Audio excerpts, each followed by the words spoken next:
Hello friends, good evening to all and welcome to my YouTube channel Bio Elevate. আশা করি সকলেই ভালো আছো এবং সুস্থ আছো। তো আমরা প্রতিদিনের মতো আজকেও কিন্তু জিএনএম এএনএমের প্রিপারেশানের 2024-এর জন্য প্রিপারেশান করছি এবং সেই জিএনএম এএনএমের প্রিপারেশান করতে গিয়ে আজকে কিন্তু আমরা কোশ্চেন সলভ করব। প্রতিদিনের মতো আজকেও আমরা কোশ্চেন সলভ করব এবং সেখানেও আমাদের টোটাল কতগুলো কোশ্চেন থাকবে? টোটাল 25টা কোশ্চেন থাকবে। টোটাল আমাদের 25টা কোশ্চেন থাকবে এবং এই 25টা কোশ্চেন কিন্তু খুব ইম্পর্টেন্ট। এই 25টা কোশ্চেন কিন্তু খুব ইম্পর্টেন্ট, ঠিক আছে? তো আর আমরা এই কোশ্চেনগুলো কিন্তু আমাদের প্রত্যেকটা সালের কোশ্চেন, মানে খুব ইম্পর্টেন্ট 25টা কোশ্চেন, এবং এগুলো আমরা প্রিভিয়াস ইয়ার্সের কোশ্চেনগুলো সলভ করছি কিন্তু। চলো তাহলে আমরা দেখে নিই যে আজকের এই 25টা কোশ্চেন কী কী আছে। তো আজকে আমাদের ফার্স্ট কোশ্চেন, এক্স-সিটু সংরক্ষণের উদাহরণ হলো। এক্স-সিটু সংরক্ষণের উদাহরণ কি? জাতীয় উদ্যান, সংরক্ষিত বন, বীজ ব্যাংক এবং অভয়ারণ্য। আগে আমাদের বুঝতে হবে এক্স-সিটু সংরক্ষণ কাকে বলে। আগে যদি আমরা বুঝি এক্স-সিটু সংরক্ষণ, তাহলে এক্স-সিটু সংরক্ষণ কি? যখন কোনো সংরক্ষণে বা কোনো প্রাণীকে সংরক্ষণ করতে গেলে পরে কী করতে হবে? ফার্স্ট করতে হবে কি আমাদের? সংরক্ষণ করতে গেলে পরে আমাদের দেখতে হবে, সংরক্ষণ করতে গেলে পরে এই যে এক্স-সিটু, এটা নিজের পরিবেশের বাইরে গিয়ে সংরক্ষণ করতে হবে। তাহলে জাতীয় উদ্যান এটা কিন্তু আমাদের এক্স-সিটু না, এটা হচ্ছে ইন-সিটু। জাতীয় উদ্যান কি? ইন-সিটু। মানে কি? জাতীয় উদ্যানের মধ্যে প্রাণীরা কিন্তু নির্দ্বিধায় থাকতে পারে এবং সংরক্ষিত বনও কিন্তু ইন-সিটু। অভয়ারণ্য নামই তো আছে যে অভয়ারণ্য, মানে সেখানে কোনো প্রাণীরা ভয়ে থাকবে না। তাহলে এটাও কিন্তু আমাদের ইন-সিটুর মধ্যে পড়ছে। এবার তাহলে আমাদের বলছে এক্স-সিটু সংরক্ষণের উদাহরণ। তাহলে এক্স-সিটু সংরক্ষণের উদাহরণ কি? বীজ ব্যাংক। তার মানে কি? এই বীজ ব্যাংকটা কিন্তু আমাদের ইন-সিটুর মধ্যে পড়ছে না। বীজ ব্যাংকটা হচ্ছে কি, যে কোনো একটা জায়গা, সেখানে কি হচ্ছে, মাইনাস টেম্পারেচারে কোনো বীজকে রেখে দেওয়া হচ্ছে, ঠিক আছে? তাহলে এটা কিন্তু পরিবেশের বাইরে গিয়ে সংরক্ষণ করানো হচ্ছে, সেই জন্য এটা কিন্তু এক ধরনের এক্স-সিটু সংরক্ষণ। সেকেন্ড কোশ্চেনে চলে যাই আমরা। নিম্নলিখিত কোন দ্বিবীজপত্রী উদ্ভিদের পত্র সমান্তরাল শিরাবিন্যাসযুক্ত? ফার্স্ট বলেছে ম্যাঙ্গিফেরা ইন্ডিকা, বি নম্বর হচ্ছে ক্যালিট্রপিস, সি নম্বর হচ্ছে ক্যালোফাইলাম অ্যান্ড ডি নম্বর হচ্ছে ল্যাক্সোরা। তাহলে আগে আমাদের বুঝতে হবে দ্বিবীজপত্রী উদ্ভিদের পত্র কিন্তু সমান্তরাল শিরাবিন্যাস হয় না। সিম্পল ব্যাপার একটা, যে একবীজপত্রী উদ্ভিদের পাতার শিরাবিন্যাস সমান্তরাল হয় এরকম, কিন্তু দ্বিবীজপত্রী উদ্ভিদের পাতার শিরাবিন্যাস এরকম জালিকাকার হয়। তাহলে দ্বিবীজপত্রী উদ্ভিদের পাতার শিরাবিন্যাস কিন্তু সমান্তরাল হয় না। তাহলে আমাদের কি অ্যান্সার হতে পারে? তাহলে আমরা দেখব ম্যাঙ্গিফেরা ইন্ডিকা এর শিরাবিন্যাস কিন্তু জালিকাকার। তাহলে এটা তো হবেই না। ক্যালোট্রপিস কি? ক্যালোট্রপিস তোমরা দেখে থাকবে আকন্দ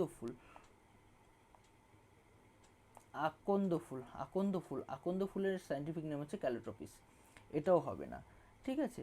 তারপরে চলে আসি ক্যালোফাইলাম হচ্ছে অ্যাকচুয়ালি সঠিক উত্তর। এটা হচ্ছে জাম পাতা, দেখেছো? জাম গাছের পাতার মতনই দেখতে এই ক্যালোফাইলাম, ঠিক আছে? তো এই ক্যালোফাইলাম উদ্ভিদে হচ্ছে আমাদের কি হচ্ছে, সমান্তরাল শিরাবিন্যাস দেখা যায়, ঠিক আছে? তারপরের কোশ্চেন আমরা চলে যাই। যদি হেটারোজাইগাস অপত্যের সঙ্গে হোমোজাইগাস প্রচ্ছন্ন জনিত্রীর সংকরায়ন ঘটানো হয় তাহলে কি হবে? তাহলে আগে বুঝতে হবে হেটারোজাইগাস অপত্যের সঙ্গে যদি জনিত্রী প্রচ্ছন্ন, তার মানে সেটাকে ব্যাক ক্রস বলবো, না টেস্ট ক্রস বলবো, না রেসিপ্রোকাল ক্রস বলবো, না এপিস্টেসিস বলবো। তাহলে কি বলেছে? যদি হেটারোজাইগাস মানে কি বলছে?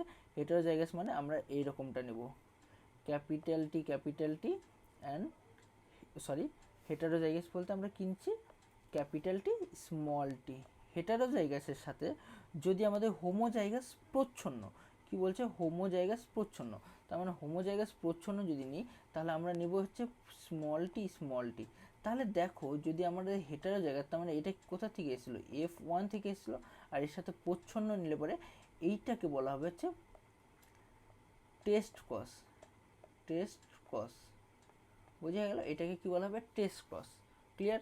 তাহলে যদি আমরা F1 এর সাথে, মানে হেটারোজাইগাসের অপত্যের সাথে যদি আমরা প্রোকোটের যদি আমরা করাতাম তাহলে সেটাকে আমরা ব্র্যাককস বলতাম, কিন্তু হোমোজাইগাস প্রচ্ছন্ন বলেছে তাহলে সেটাকে আমরা কিন্তু অলওয়েজ টেস্ট কস বলবো, নট ব্র্যাককস। ক্লিয়ার? আর তোমাদের আর একটা আছে, এই টেস্ট কসের অনুপাত হচ্ছে ফিনোটাইপ ও জিনোটাইপ অনুপাত কিন্তু সবসময় সমান হয়, তার মানে 1:1, এটা কিন্তু ফিনোটাইপ জিনোটাইপ অনুপাত। ঠিক আছে, তারপরে চলে আসি, নিম্নলিখিত কোনটি গ্লুকোজের অণু? গ্লুকোজের অণু আমাকে দেখতে হবে।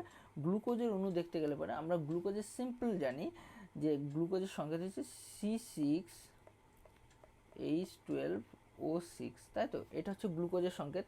তাহলে আমাদের কোনটা গ্লুকোজের অনুপাত হবে? C6H12 এবং O6 হচ্ছে গ্লুকোজের সংকেত হবে। তাহলে এখানে দেখে নিই C6H12O6, তার মানে সঠিক উত্তর সি নম্বরটা হচ্ছে আমাদের সঠিক উত্তর। তারপরের কোশ্চেনে চলে যায়, ক্রোমোজোমের কোন অংশে নিউক্লিওলাস সংযুক্ত থাকে? ক্রোমোজোমের কোন অংশে নিউক্লিয়াস সংযুক্ত থাকে? ক্রোমোমিয়ার, টেলোমিয়ার, প্রাথমিক খাঁজ এবং গৌণ খাঁজ, কোথায় নিউক্লিওলাস সংযুক্ত থাকে? তাহলে আমাদের ফার্স্ট দেখতে হবে একটা ক্রোমোজোমের গঠন। তাহলে ক্রোমোজোমের আমরা যে গঠন ক্লাস 10-এ পড়ে থাকি, তাহলে সে ক্রোমোজোমের গঠনটা হচ্ছে এইরকম,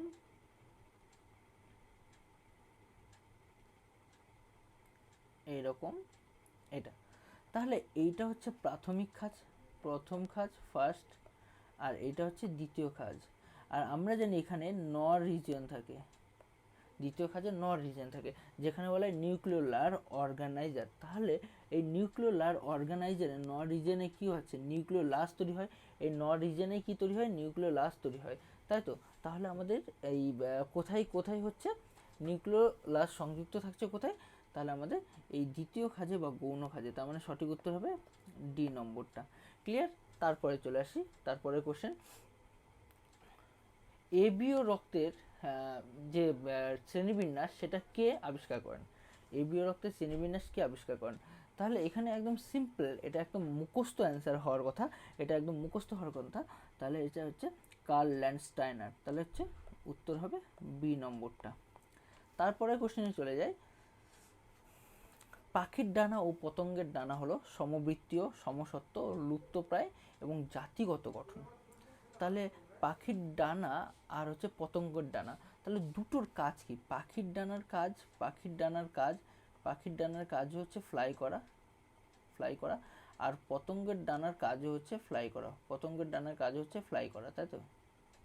তাহলে যদি আমরা বলি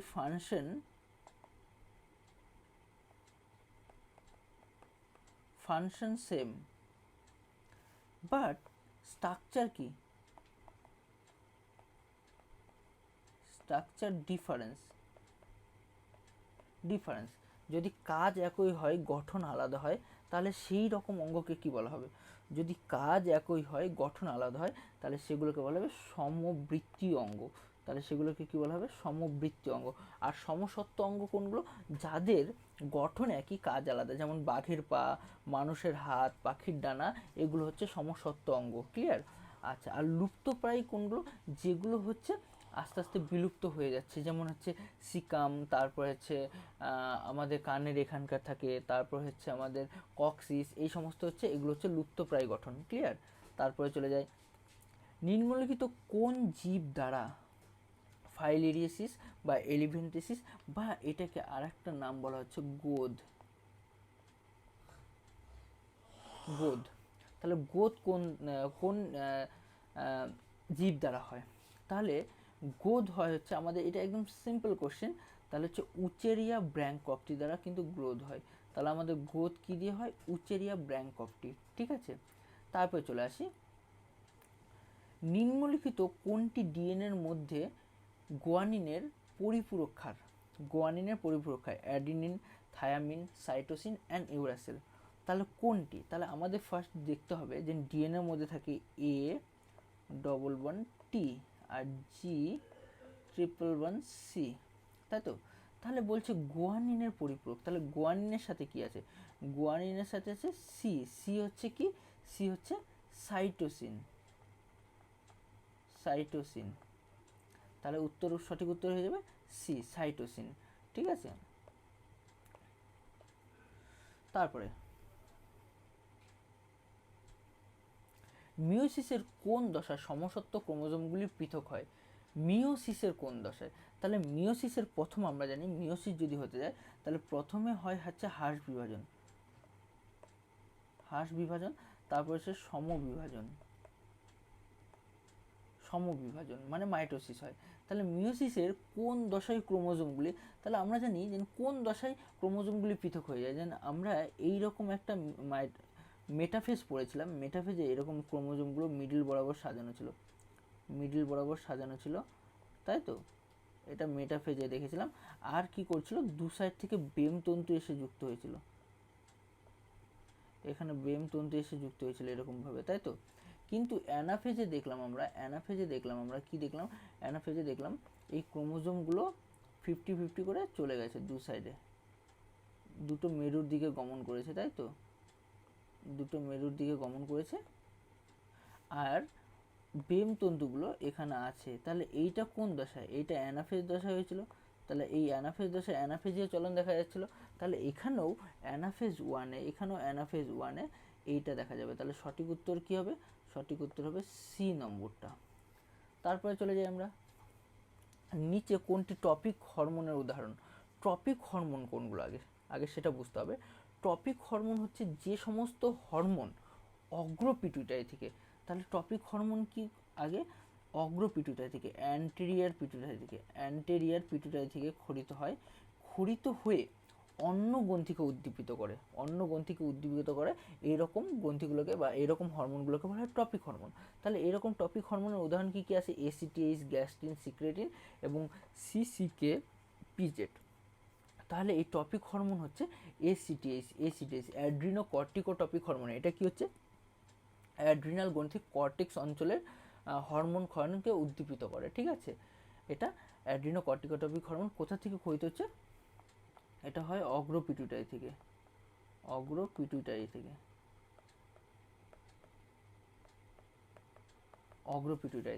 তারপরের question, the book Systema Naturae was written by. তাহলে সিস্টেমা ন্যাচুরি বইটা কে লিখেন, ঠিক আছে, বা লেখক কে? চার্লস ডারউইন, তারপর হচ্ছে Carolus Linnaeus, Robert hearing Whitaker and জিন বাপটিস্ট ল্যামার্ক। তাহলে হুইটেকার আমাদের সেরকমভাবে নেই, ঠিক আছে, তাহলে এটা তো হতেই পারে না অ্যান্সার। তারপরে কি বলছে, Charles Darwin, Carolus Linnaeus. Charles ডারউইনের বইয়ের নাম origin of species by the natural selection. আচ্ছা, ল্যামার্কের হচ্ছে ফিলোসফি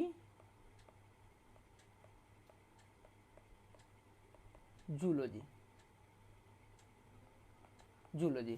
আর তাহলে বাকি থাকলো কে, ক্যারোলাস লিনিয়াস। তাহলে সিস্টেমা ন্যাচুরি কার লেখা, ক্যারোলাস লিনিয়াসের লেখা সিস্টেমা ন্যাচুরি, ঠিক আছে। আর দ্বিপদ নামকরণের ট্যাক্সোনমির জনককে, এই ক্যারোলাস লিনিয়াসই হচ্ছে ট্যাক্সোনমির জনক। তাহলে সঠিক উত্তর হয়ে যাবে বি নম্বরটা সঠিক উত্তর। তারপরে চলে যাই 13 নম্বর, কোন উদ্ভিদের হাইড্রোফিলি প্রদর্শিত হয়। তাহলে হাইড্রোফিলি মানে কি, যারা জলে থাকতে বসবাস করে। তাহলে এখানে সিম্পল, আমাদের পাইনাস তো জলে থাকেই না, তারপর ওরাইজাও তো থাকে না ধান। তাহলে নীলাম্ব মানে পদ্ম। আর এখানে হাইডিল্লা মানে হচ্ছে এক ধরনের জলজ উদ্ভিদ, ঠিক আছে। তাহলে সঠিক উত্তর হয়ে যাবে এ নম্বরটা। তারপরে 14 নম্বরটা দেখি, নিম্নলিখিতগুলির মধ্যে কোনটি ভিটামিনের উদাহরণ। তাহলে ভিটামিনের উদাহরণ কি আমরা জানি, একদম সিম্পল ওয়েতে তোমরা ভাবো যে vitamin A, D, E, K, B, C, এগুলোর মধ্যে কিন্তু সি এর বিজ্ঞানসম্মত নাম যদি দেখি, তাহলে সি এর বিজ্ঞানসম্মত নাম অ্যাসকর্বিক অ্যাসিড, ঠিক আছে। তাহলে এইটা হচ্ছে সি এর বিজ্ঞানসম্মত নাম অ্যাসকর্বিক অ্যাসিড। এটা কি হয়, স্কারভি রোগ ঠিক করতে সাহায্য করে। তাহলে আমাদের সঠিক উত্তর হয়ে যাবে ডি নম্বরটা, ঠিক আছে। তারপরে চলে যায়, নিম্নলিখিতগুলির কোনটি স্টেরয়েড হরমোন নয় কোনটি, ঠিক আছে। তাহলে স্টেরয়েড হরমোন আমাদের দেখতে হবে। আমরা স্টেরয়েড জাতীয় হরমোন কিন্তু টেস্টোস্টেরন, প্রোজেস্টেরন আর ইস্ট্রোজেন, এই তিনটাই কিন্তু স্টেরয়েড জাতীয় হরমোন। তাহলে হরমোন নয় কোনটি বলেছে, তার মানে কোনটি ভুল হবে, তাহলে এই ইনসুলিন কিন্তু কোনো স্টেরয়েড জাতীয় হরমোন নয়। ক্লিয়ার? তাহলে সঠিক উত্তর হয়ে যাবে সি নম্বরটা। তারপরে কোশ্চেনে চলে যায়, নিম্নলিখিতগুলির কোনটি প্রধানত দেহভঙ্গি নিয়ন্ত্রণের সাথে যুক্ত। দেহভঙ্গি নিয়ন্ত্রণের সাথে, মানে আমাদের যে পশ্চার নিয়ন্ত্রণ সেটার সাথে সম্পর্কিত কোনটা? সেরিবেলাম, সেরিব্রাম, থ্যালামাস এবং পন্স। তাহলে কোনটা আমাদের এই দেহভঙ্গির সাথে যুক্ত? তাহলে আমরা সঠিক উত্তর যদি দেখে নিই, তাহলে এক এক করে আমরা দেখতে পাবো পন্স কী কাজ করে। পন্স হচ্ছে অক্ষিগোলকের সঞ্চালন এবং কি হচ্ছে মূত্রত্যাগ করে অক্ষিগোলকের সঞ্চালন। তাহলে এক এক করে লিখে নিই, পন্স অক্ষিগোলকের সঞ্চালন,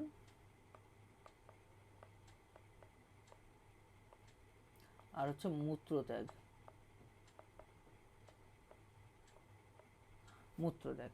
আচ্ছা, এইবার চলে যায় থ্যালামাস কী করে। তাহলে যদি ফার্স্ট আমরা যদি দেখি থ্যালামাস কী হচ্ছে, চাপ, তাপ, ব্যথা এই সমস্ত জিনিসগুলো কিন্তু আমাদের থ্যালামাস নিয়ন্ত্রণ করে। তাহলে থ্যালামাস কী করে?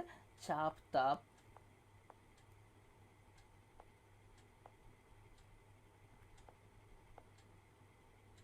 ব্যথা এগুলো কিন্তু থ্যালামাস কন্ট্রোল করে।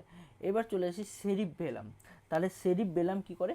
সেরিবেলাম হচ্ছে আমাদের এই দেহভঙ্গি নিয়ন্ত্রণের সঙ্গে যুক্ত। তাহলে সঠিক উত্তর সেরিবেলাম হচ্ছে দেহভঙ্গির সাথে নিয়ন্ত্রিত। তাহলে এইটা হচ্ছে এ, সঠিক উত্তর এ। ক্লিয়ার? তারপরে চলে যাই আমরা তারপরে কোশ্চেন, ডিএনএ তন্তু ও হিস্টোন অক্টোমারের সাথে যুক্ত হয়ে যে জটিল অণু গঠন করে। তাহলে দেখো আমরা জানি এরকম ডিএনএগুলো এইরকম ডিএনএগুলো থাকে। এবার ডিএনএগুলো হিস্টোন প্রোটিনের সাথে যুক্ত হয়, হিস্টোন প্রোটিনের সাথে যুক্ত হয়। এটা হিস্টোন প্রোটিন, এটা হিস্টোন প্রোটিন, এটা হিস্টোন প্রোটিন। আর কি করছে এই ডিএনএ অণুগুলো এরকমভাবে হিস্টোন প্রোটিনের সাথে যুক্ত হয়ে কি করে নিউক্লিওজোম গঠন করে। এইবার এরকম আটটা হিস্টোন মিলে কি করে? আটটা হিস্টোন মিলে হিস্টোন অক্টামার তৈরি করে। এবার এই হিস্টোন অক্টামারগুলো কি তৈরি করে? নিউক্লিওজোম তৈরি করে। তাহলে সঠিক উত্তর হয়ে যাবে নিউক্লিওজোম। ক্লিয়ার? তারপরের কোশ্চেনে চলে যায় 18 নম্বর, কোষ পর্দার সবচেয়ে বেশি প্রাপ্ত লিপিডটা কি? তাহলে আমরা যদি কোষ পর্দার যদি গঠন দেখব, তাহলে কোন লিপিডটা সবচেয়ে বেশি পরিমাণে প্রাপ্ত হয়? কোলেস্টেরল, গ্লাইকোলিপিড, ফসফোলিপিড এবং স্টেরয়েড। যদি আমরা কোষ পর্দার গঠন দেখি তাহলে এরকম দেখব আমরা লিপিডের কয়েকটা লেয়ার আছে,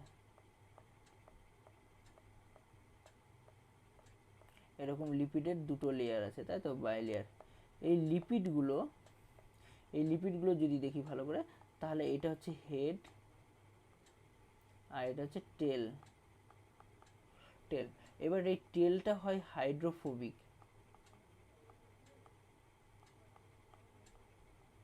আর হেডটা হয় হচ্ছে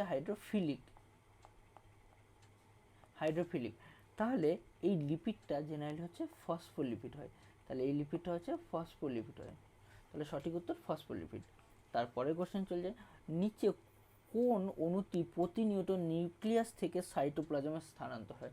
তাহলে এটা সিম্পল একটা অ্যান্সার হবে যে নিউক্লিয়াসের মধ্যে তৈরি হয় এবং সেখান থেকে সাইটোপ্লাজমে চলে যায়। তাহলে সেটা হচ্ছে আমাদের সিম্পল ওয়েতে আরএনএ। ঠিক আছে, সিম্পল ওয়েতে আরএনএ। সঠিক উত্তর তাহলে বি। তারপরে যদি চলে যাই আমরা, অণুচক্রিকার প্রধান কাজ কি? তাহলে এইটা আমাদের কোনো কিছু বলারই দরকার নেই। অণুচক্রিকা কী কাজ করে? অণুচক্রিকা অ্যান্টিবডি তৈরি করে না, অ্যান্টিবডি তৈরি করে WBC, শ্বেত রক্তকণিকা। আর এই শ্বেত রক্তকণিকায় এই ব্যাকটেরিয়া ধ্বংস করে। আর তাহলে কাটা স্থান থেকে রক্তপাত বন্ধ করে কে? এইটাই হচ্ছে প্লেটলেট বা অণুচক্রিকা। তাহলে সঠিক উত্তর সি নম্বরটা হচ্ছে সঠিক উত্তর।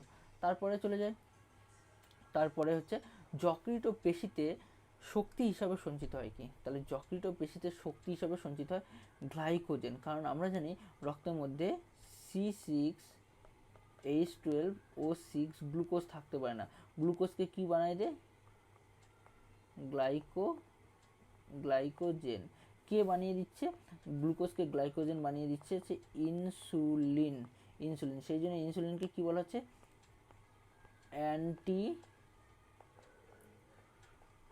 Anti diabetic hormone. সেই জন্য কি বলা হচ্ছে? ইনসুলিনকে বলা হচ্ছে অ্যান্টি ডায়াবেটিক হরমোন। ক্লিয়ার? তারপরে চলে যায়, তাহলে সঠিক উত্তর হচ্ছে এ নম্বরটা সঠিক উত্তর হচ্ছে। তারপরে চলে যায়, শুক্রাণুর অ্যাক্রোজোমে কি উপস্থিত থাকে? তাহলে শুক্রাণুর অ্যাক্রোজোমে তো ডিএনএ থাকবেই না, ফ্রুক্টোজ থাকবেই না, মাইটোকন্ড্রিয়া তো হবেই না। তাহলে সঠিক উত্তর কি? শুক্রাণুর অ্যাক্রোজোমে তাহলে আমাদের আদ্র বিশ্লেষক উৎসেচক সমূহ বা হাইড্রোলাইটিক এনজাইম থাকে। কি থাকে? Hydrolytic hydrolytic enzyme. এবার আমাকে দেখতে হবে শুক্রাণুর অ্যাক্রোজোম কোনটা। দেখো শুক্রাণু যদি এইরকম হয়, শুক্রাণু এই সাইড থেকে লেজ থাকে এবং শুক্রাণুর মাথার দিকে এরকম একটা পার্ট থাকে, সেটাকে বলে অ্যাক্রোজোম। আর এখানে হাইড্রোলাইটিক এনজাইম থাকে। আর এনজাইমটা কী করে, এই শুক্রাণুটা যখন কোনো ডিম্বাণুর সাথে জয়েন্ট হতে যায়, ডিম্বাণুর কোষ পর্দাটাকে নষ্ট করতে এই অ্যাক্রোজোমের মধ্যে হাইড্রোলাইটিকগুলো এনজাইম হেল্প করে। তারপরে কোশ্চেনে চলে যায়, পাকস্থলী হাইড্রোক্লোরিক অ্যাসিড নিঃসরণ করে কে? পাকস্থলীর হাইড্রোক্লোরিক অ্যাসিড, লালা কোষ তো হবেই না, সিম্পল। কুফার কোষ হচ্ছে ব্যাকটেরিয়া ধ্বংস করে। কি করে? ব্যাকটেরিয়া ডেস্ট্রয় করে। তাহলে কুফার কোষও হলো না, লালা কোষও হলো না, তারপরে জাইমোজেন কোষও হচ্ছে না। তাহলে কে করছে? অক্সিটোসিন। তাহলে কে করছে? অক্সিটোসিন হচ্ছে হেল্প করছে। তাহলে সঠিক উত্তর সি নম্বর হয়ে গেল। এবং আজকের জন্য লাস্ট কোশ্চেন, হৃৎপিণ্ডের কোন প্রকোষ্ঠে সর্বাধিক পুরু পেশি স্তর থাকে? তাহলে বাম অলিন্দ, ডান নিলয়, এবং ডান অলিন্দ, কোনটা হবে সঠিক উত্তর? চলো ট্রাই করো।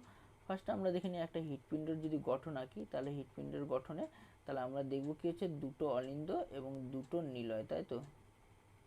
তাহলে এরকম দুটো অলিন্দ এবং দুটো নিলয় থাকে, এটা আমরা দেখব।